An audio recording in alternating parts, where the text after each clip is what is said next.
اب میرے بھائیوں اگلی سورت جو ہے وہ بڑی اہم ترین سورت ہے، سورۃ البینہ۔ بعض لوگوں کا خیال ہے یہ مکی سورت ہے، بعض کا مدنی، اور میں نے پہلے بھی عرض کیا کہ قرآن حکیم میں جو مکی مدنی کی تفریق ہے نا، یہ کوئی توقیفی نہیں ہے، یعنی یہ آراء کے ساتھ ہی ہے۔ کئی صورتیں ایسی ہیں کہ جن کے بارے میں اختلاف پایا جاتا ہے، پھر صورتوں کے اندر بھی اختلاف ہوتا ہے کہ چند آیات مدنی ہوتی ہیں باقی مکی ہوتی ہیں، ایسے بھی ہو سکتا ہے۔ تو اس میں بھی آپ دیکھ لیں، یہ جو میرے پاس مصحف ہے اس میں تو مدنی لکھا ہوا ہے، آپ کے پاس کیا لکھا ہوا ہے؟ مدنی لکھا ہوا ہے، لیکن مکی بھی اس کے بارے میں ملتا ہے، کیونکہ اس کی جو یعنی اسلوب ہے نا سورت کا، وہ سارا مکی صورتوں والا ہے۔ اعوذ باللہ من الشیطان الرجیم، بسم اللہ الرحمن الرحیم۔ لم یکن الذین کفروا من اہل الکتاب والمشرکین منفکین حتی تأتیہم البینہ۔ جن لوگوں نے اہل کتاب میں سے کفر کیا وہ اور مشرکین یعنی بت پرست الگ ہونے والے نہ تھے جب تک کہ ان کے پاس روشن دلیل نہ آ جاتی۔ اور وہ روشن دلیل کیا آئی؟ اللہ کی کتاب اور اس کے محبوب صلی اللہ علیہ وآلہ وسلم کی بعثت، یعنی اللہ تعالیٰ نے اپنی کتاب نازل فرما کر اپنے نبی صلی اللہ علیہ وآلہ وسلم کے ذریعے اہل کتاب کے اندر جو خرابیاں تھیں اور مشرکین کے اندر جو خرابیاں تھیں ان کو واضح کر دیا۔ اہل کتاب کون؟ جیوز اور کرسچن، یہود و نصارہ۔ رسول من اللہ یتلو صحفا مطہرہ، وہ بینہ روشن دلائل کیا ہے؟ رسول ہیں اللہ کے، اللہ کی جانب سے جو تلاوت کرتے ہیں جو پاکیزہ صحیفوں میں لکھی ہوئی چیز ہے، یعنی اللہ کی کتاب جو لوح محفوظ میں، وہی نبی صلی اللہ علیہ وآلہ وسلم کے مبارک دل کے اوپر نازل ہوئی۔ فیہا کتب قیمہ، جس میں لکھی ہوئی ہیں محکم باتیں، سچی باتیں، درست باتیں۔ وما تفرق الذین اوتوا الکتاب الا من بعد ما جاءتہم البینہ، اور یہ اہل کتاب نے یہ بینہ روشن دلائل آ جانے کے بعد بھی اختلاف کر دیا، حالانکہ ان کو حکم کیا تھا؟ وما امروا الا لیعبدوا اللہ مخلصین لہ الدین، انہیں تو حکم نہیں دیا گیا تھا مگر صرف اس کا کہ وہ عبادت کریں اللہ کی خالص اپنے دین کو اس کے لیے کرتے ہوئے، حنفاء یکسو ہو کر، وَيُقِيمُ الصَّلَاةَ، اور نماز قائم کریں، وَيُؤْتُ الزَّكَاةَ، اور زکوٰۃ ادا کریں یا تزکیہ نفس کریں، وَذَلِكَ دِينُ الْقَيِّمَةِ، اور یہ ہے سچا دین جو قائم ہے۔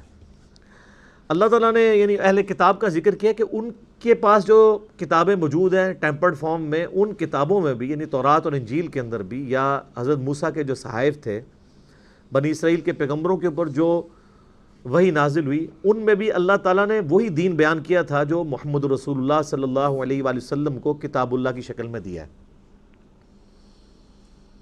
وہی بیسک چیزیں، اس میں بنیادی چیز توحید ہے کہ عبادت کرنی ہے۔ یہاں پہ بھی ذکر ہے کہ عبادت کرنی ہے، اللہ کو ماننا کافی نہیں، عبادت کرنی ہے اللہ کی، اور اپنے دین کو خالص کر کے، بیچ میں کسی کو شریک نہیں کرنا، نہ کسی فرشتے کو، نہ کسی جن کو، نہ کسی پیغمبر کو، نہ شیطان کو۔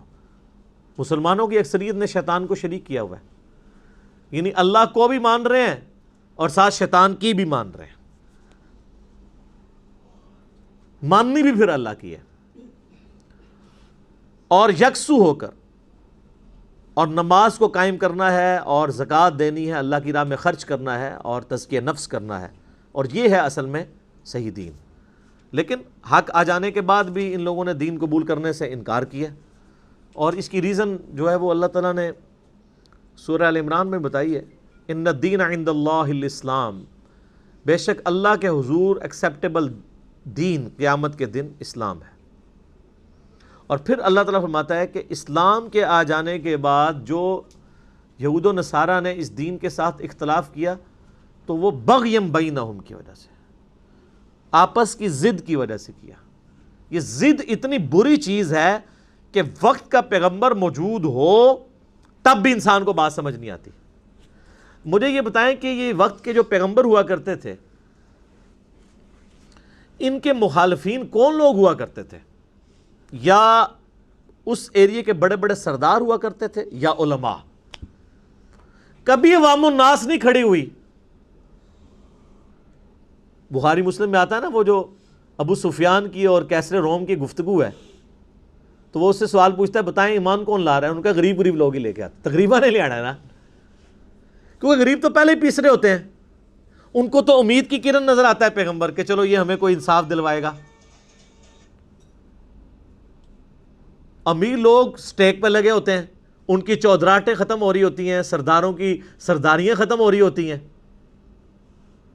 وہ تو پیغمبروں کے پھر مخالفین بنتے ہیں نا، اور علماء بھی۔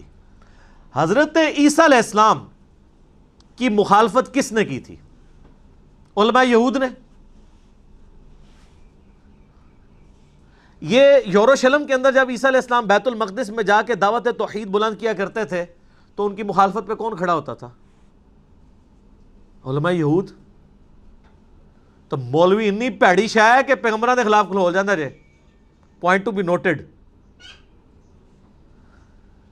اور یہ اتنی بری کیٹیگری ہے کہ ان کو پیغمبر بھی آ کے سمجھائے نا تو یہ بات نہیں ماننے کے لیے تیار ہوتے ہیں، الٹا یہ انبیاء کی توہین کرنا شروع کر دیتے ہیں۔ ہمارے نبی علیہ السلام کی مخالفت کس نے کی ہے مدینے میں؟ پہلے اوس اور خزرج کو یہ یہودی کہا کرتے تھے کہ وہ آخری نبی آئیں گے تو ہم ان کے ساتھ مل کے تمہارے ساتھ قتال کریں گے، پوری دنیا پہ ہماری حکومت ہوگی، اور جب نبی علیہ السلام آ گئے تو یہ یہودی مخالف ہو گئے۔ تو یہود کے علماء تھے، کیوں؟ وہ کہتے تھے کل کا چھوکرا آ کے ہمیں سمجھا رہا ہے۔ نبی علیہ السلام تو ان کے بچوں کی جگہ تھے نا، جہاں 70-80 سال کے سفید داڑھیوں والے مولوی بیٹھے ہوں یہودیوں کے، وہاں ایک 50 سال کا کالی داڑھی والا بندہ چلا جائے تو وہ بچے ہی ہیں کہ یہ کالی داڑھی والا سفید داڑھی، اتنے بڑے بڑے بزرگ پاگل ہیں۔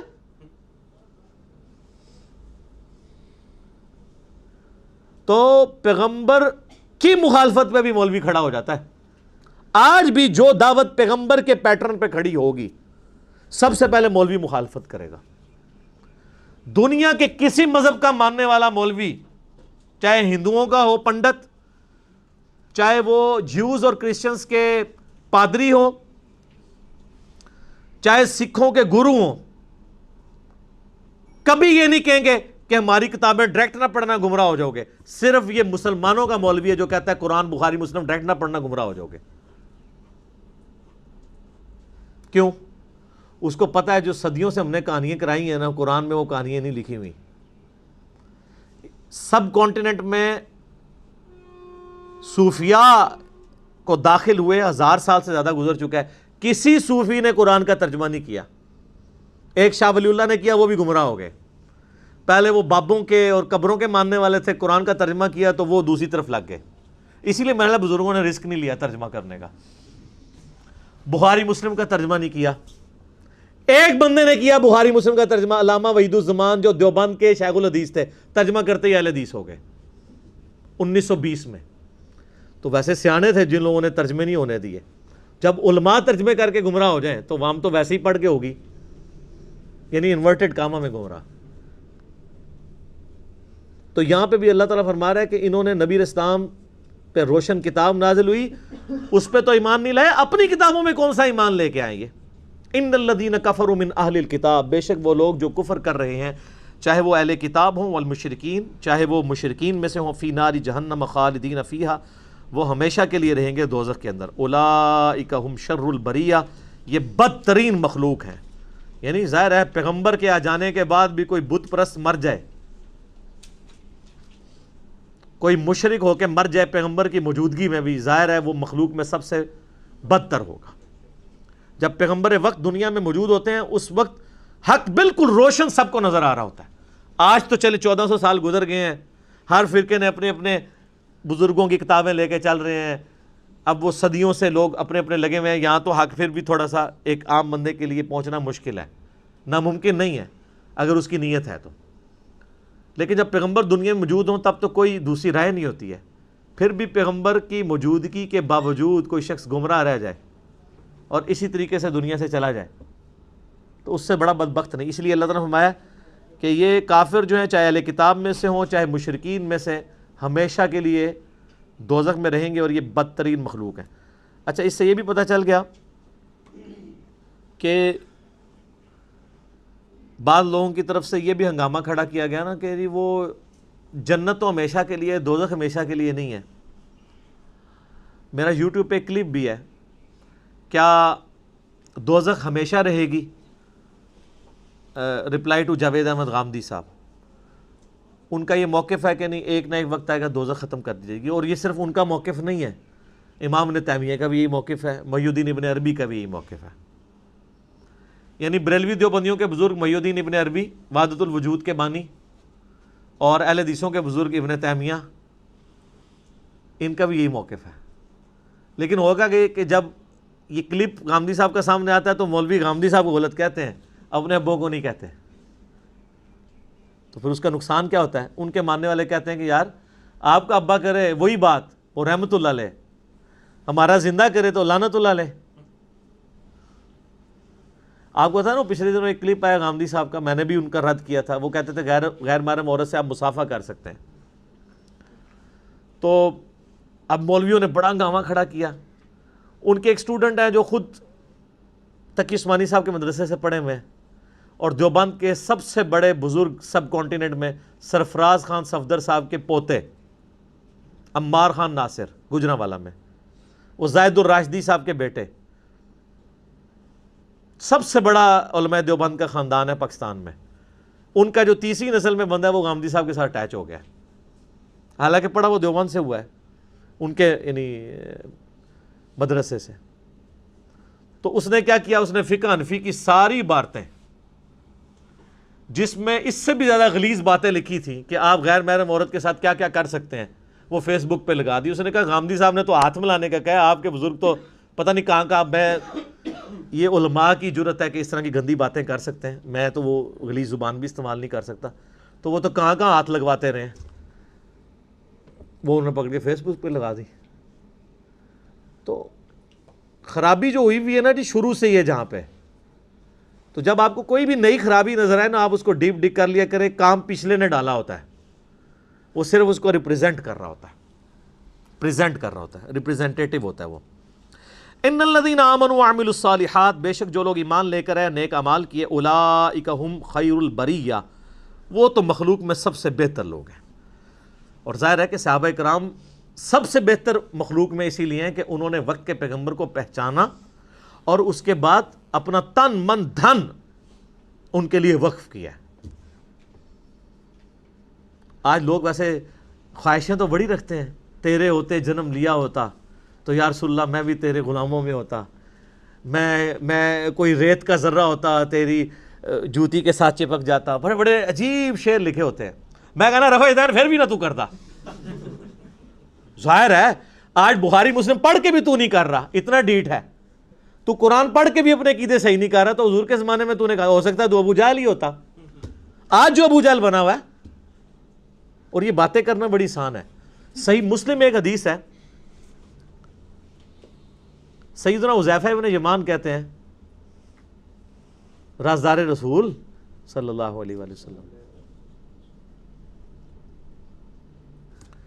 آپ کہتے ہیں کہ نبی صلی اللہ علیہ وآلہ وسلم نے غزوہ خندق کے موقع پر سخت سردیوں کی رات، ایک سردیاں اوپر ریگستان کی سردیاں، رات کے وقت کہا کہ کون ہے کہ جو اس وقت جا کے کافروں کی جاسوسی کرے اور جنت میں اللہ کے نبی کا پڑوس حاصل کر لے. میرا اللہ آج نوز میں پورا پاکستان کھڑا ہو جائے گا ایسے کر کے. تو حضرت حذیفہ کہتے ہیں صحابہ میں سے کوئی بھی نہیں کھڑا ہوا، کیونکہ سردی بار اتنی تھی، سارے اسی چکر میں تھے کوئی اور ہی کھڑا ہو جائے. نبی علیہ السلام نے دوسری دفعہ اناؤنسمنٹ کی، کوئی نہیں کھڑا ہوا. تیسری دفعہ اناؤنسمنٹ کی، کوئی نہیں کھڑا ہوا. یہ حضرت حذیفہ حدیث تابعین کو سنا رہے تھے، جو آ کے حضرت حذیفہ کو کہہ رہے تھے تسی کنے خوش نصیب ہو، حضور دا ساتھ پایا ہے، اسی بھی ہوندے تے اے کردے. انہاں کہا میں تانوں دسنا وا، اسی بھی ہوندے، ایڈا ہی سوکھا ہے. جب وقت پڑتا ہے تو یہ آج بھی آپ کو جو مولوی جہاد کی کہانیاں کرا رہے ہیں نا اے سی والے کمروں میں بیٹھ کے، اے جی ایک بار کرفیو اٹھن دیو دیکھو پھر کشمیر کیا ہوندا ہے. پتر تیرے پتر نے تو نہیں جا کے مرنا نا، لوگوں نو کہنا سوکھا ہے، لوگوں کے بچے مروانا آسان ہے. ادھر آپ اے سی والے کمرے میں بیٹھ کے جتنی مرضی کریں کہ جی وہ دیکھو کشمیری پوچھ لیں گے. تم تو ادھر بیٹھے ہو جتنی مرضی، لائف تو ان کی اسٹیک پہ لگی ہوئی ہے. باتیں کرنا تو یہاں بھی آپ دیکھ لیں جتنی جہادی تنظیموں کے لیڈر ہیں ان کے بچے یہی ہیں، نہ وہ کبھی زخمی ہوئے نہ کبھی مرے یا باہر کے ملکوں میں بیٹھے ہوئے. تو صحیح مسلم کے الفاظ ہیں کہ حضرت حذیفہ بن یمان کہتے ہیں کہ وہ جب تیسری دفعہ بھی کوئی نہیں اٹھا نا تو نبی صلی اللہ علیہ وسلم نے کہا حذیفہ، کہتے ہیں میں دل میں کہا لو جی مارے گئے اور میری باری ہے، کیونکہ اب تو میں انکار بھی نہیں کر سکتا جب کسی کو بائی نیم مینشن کر دیں۔ میں نے کہا یا رسول اللہ اٹھو جاؤ اور جا کے کافروں کی جاسوسی کر کے آؤ۔ ٹھیک ہے یا رسول اللہ۔ کہتے ہیں میں سخت سردیاں اب دل میں سوچ رہا ہوں، کہتے ہیں میں جیسے ہی اپنی جگہ سے اٹھا تو یوں لگا کہ میں جیسے گرم حمام میں داخل ہو گیا ہوں۔ اللہ کی طرف سے معجزہ ہوا۔ سخت سردیوں کی رات ان کے گرد نہ نظر آنے والا ایک سمجھ لیں خول چڑھ گیا گرمائش کا۔ کہتے ہیں میں وہاں سے باہر نکلا اور کہہ رہے ہیں مجھے ٹھنڈ لگ ہی نہیں رہی، الٹا میں گرمائش کی حالت میں ہوں، جیسے مجھے کسی نے گرم حمام میں داخل کر دیا ہو۔ اگلے زمانوں میں وہ سٹیم لیتے تھے نا، گرم سٹیم۔ کہتے ہیں میں گیا تو میں نے دیکھا رات کے وقت ابو سفیان باقی لوگ بیٹھے اپنی وہ تلواریں تیز کر رہے ہیں، کوئی اپنے تیر کی نوکیں تیز کر رہے ہیں۔ کہتے ہیں میں نے ارادہ کیا کہ ابو سفیان کو مار دوں، وہ میرے بالکل تیر کی سیدھ میں تھا، اور اگر میں اس کو مار دیتا اس وقت تو بڑا آسانی سے مار سکتا تھا کیونکہ اسے تو پتہ ہی نہیں تھا۔ لیکن پھر میں نے سوچا کہ نبی الاسلام نے مجھے نکلتے وقت کہا تھا کہ شرارت کوئی نہیں کرنی، تو یہ تو شرارت ہی نہ شمار ہو، تو میں یہ کام نہیں کرتا، جتنا کام کا ہے اتنا ہی کروں۔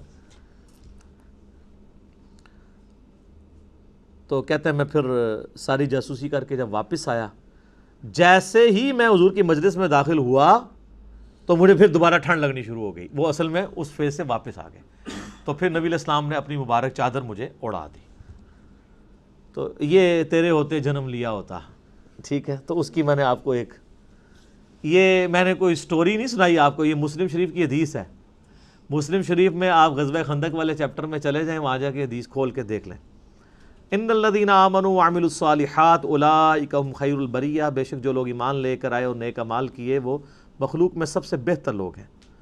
تو اس میں ٹاپ آف دا لسٹ صحابہ اہل بیت ہیں، اور قیامت تک جتنے لوگ ایمان لے کر آ کے نیک اعمال کریں گے وہ جزاؤہم عند ربہم، ان کے لیے جزا ہے ان کے رب کے ہاں، جنات عدن، ہمیشہ کی جنت، تجری من تحتها الانہار، ایسی جنت جس کے نیچے نہریں رواں ہوں گی، خالدین فیہا ابدا، وہ اس میں رہیں گے ہمیشہ ہمیش۔ خالدین ہمیشہ اور ابدا ہمیشہ ہمیش، زیادہ یعنی تاکید کے سیغے کے ساتھ۔ رضی اللہ عنہم ورضوا عنہ، اللہ ان سے راضی اور وہ اللہ سے راضی۔ اب یہ ہر مومن کے لیے اللہ نے کہا ہے،